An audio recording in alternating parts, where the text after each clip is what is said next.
oh tuna hian African trap spider an tia Japan ram South America le Africa chawa om tura ngai kha Mizoram apo lo om nge me hi kanan en don ani hi ti hian a kwa hi an siama an mai ni hin an chin thap jera ti hian oh mai mum che khat ania ma se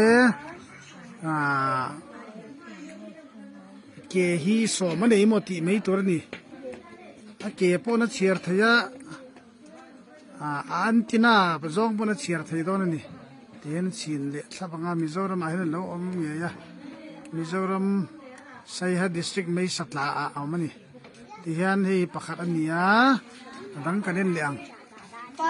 dang kanen le hetila hi en leang o ai hi eta hian en leang o so ti so na ma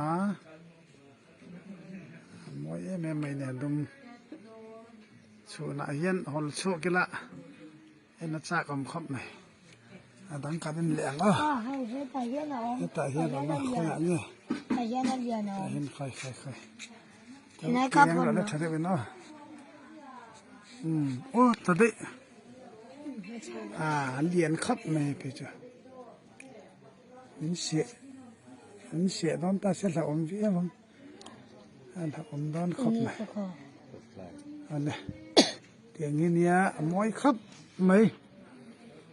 căn Mizoram ạ tiếng nghe lâu ôm tị căn lâu sẽ là wa Zilai University